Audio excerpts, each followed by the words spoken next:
Well, this is from section 2 dash or 2.3, which is models and applications. So of course that means word problems. So I'm going to do a few examples for you of some different types of word problems you're going to be looking at on your assignment.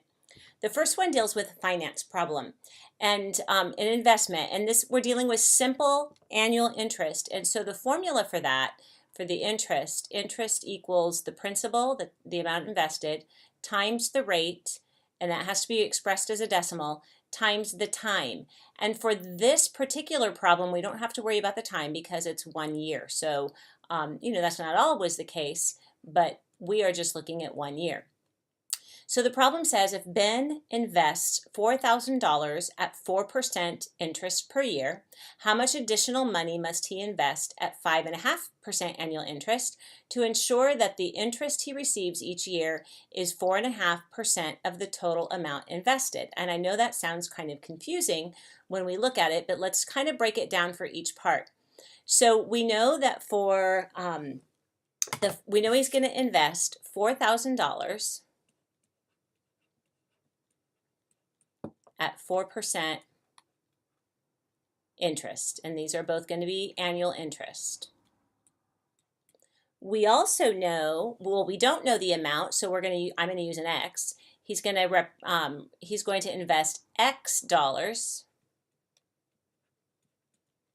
at 5.5% interest. So if we wanted to figure out the total amount of interest that he was going to make, we're going to multiply the principal, which is 4,000, times the interest rate, which we express as a decimal, so we get 0.04, and that would, since the time is 1 year, that's going to represent the interest. So this money, he's going to have 0.04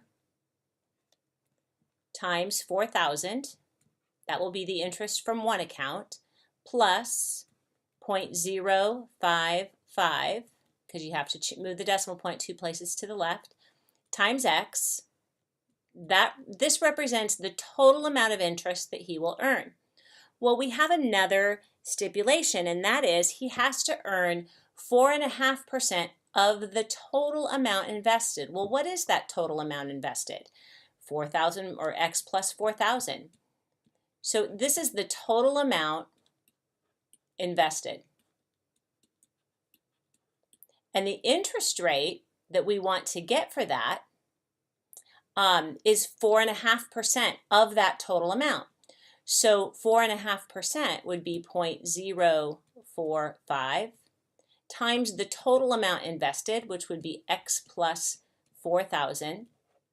And this actually is your equation. If you solve this, and solve this for X. Let's go ahead and do that. I made some calculations already, so I'm not going to take the time to pull the calculator up, but 0.04 times 4,000 is 160, plus we'll have 0.055X.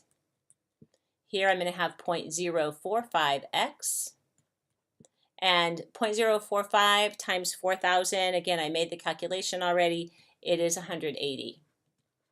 So we're going to solve this equation. I'm going to subtract 160 from both sides.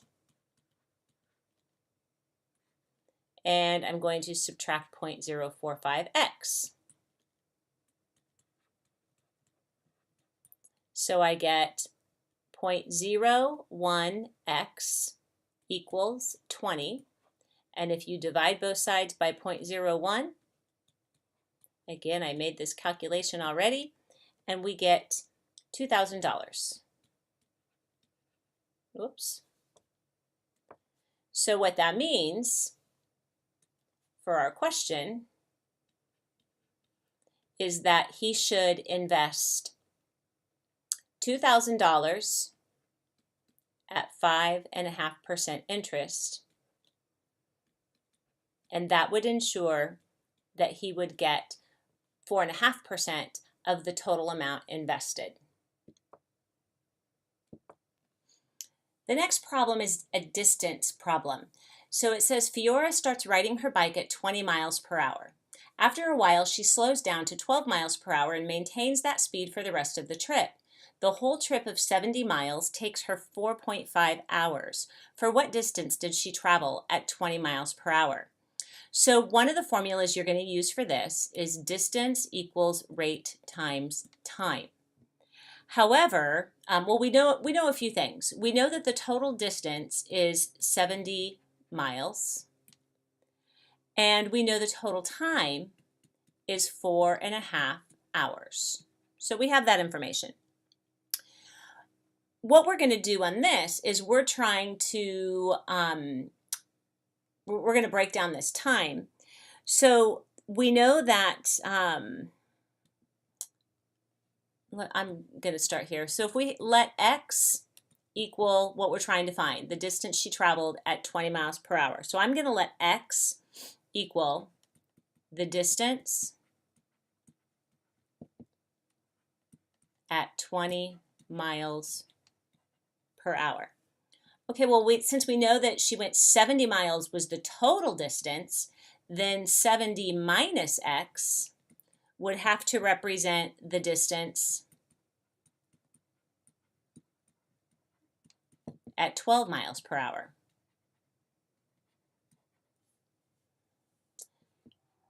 So I've taken into account those distances. Now what I'm going to do here is I want to incorporate this time here. So if distance equals rate times time, it's also true that time equals the distance divided by the rate. So we're going to make use of that. Remember, so if she travels, the time taken for the first part of the trip would be the total distance, x, divided by 20. So what does that represent? That represents the amount of time, because remember we said time is distance divided by rate. So a distance of x miles divided by the rate of 20 miles per hour. So this represents the time traveling at 20 miles per hour.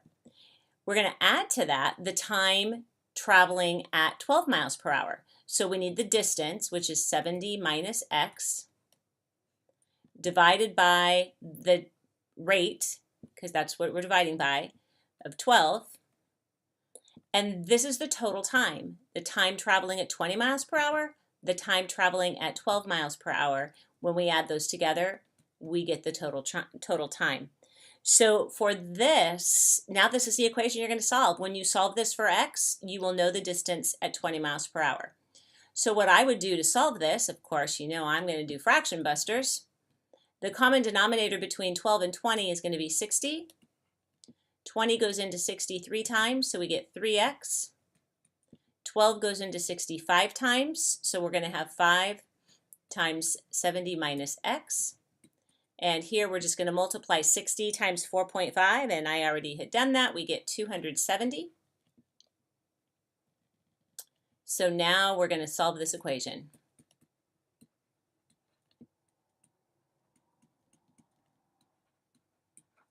So we have negative 2x equals negative 80.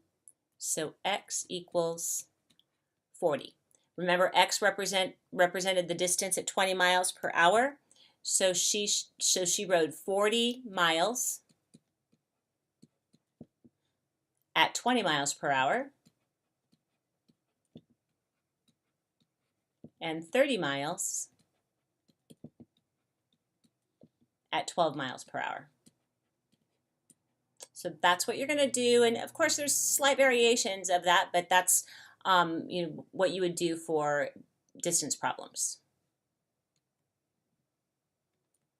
So this last problem I want to show you is a mixture problem. Sometimes you're doing a problem where you're mixing chemicals. This one is mixing different types of metal. So a jeweler has 5 rings, each weighing 18 grams, made of an alloy of 10% silver and 90% gold. She decides to melt down the rings and add enough silver to reduce the gold content to 75%.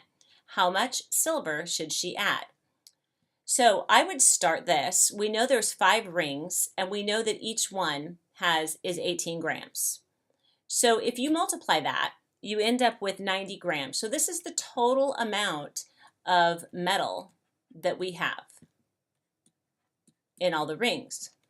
Okay, now we're going to be adding to that. We're not going to change the gold, but we do know that 10% of this is silver.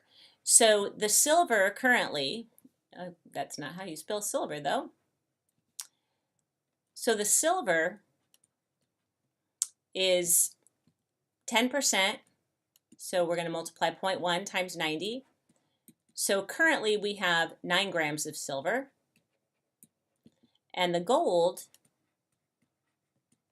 is 90%, so 0.9 times the total amount of metal we have, and we get 81 grams. So currently, we have 9 grams of silver, 81 grams of gold, and that mixture, if you put that together, turns out to be 10% silver and 90% gold. However, she's going to add silver. Now notice that what's important is the amount of gold doesn't change, but the amount of silver will change. We're going to add some silver. We want to reduce the gold content of the total to 75%. So I'm going to let X be amount of silver added in grams. Okay, and again, keep in mind that we still have 81 grams of gold. That's not changing. So how much metal do we have altogether? Well, we're going to have the 90 that we originally had plus the amount of silver that we're adding to it. So now we have 90 plus X, the 90 grams that we already had plus X more grams of silver. We want 75%, and I'm going to write this out as a sentence, so we want 75% of the mixture to be gold. So often in word problems, of is letting us know to multiply 75% of that total. So we're going to take 0.75 of the total mixture, which is 90 plus X, and that has to equal the amount of gold that we have, and we didn't change the amount of gold. We still had 81 grams of gold. So this is your equation you're going to solve, and this will tell you the value of X, which is the amount of silver you need to add. So if we finish this off, okay, so multiplying 0.75 times 90, we get 67.5 plus 0.75x equals 81. And if you subtract,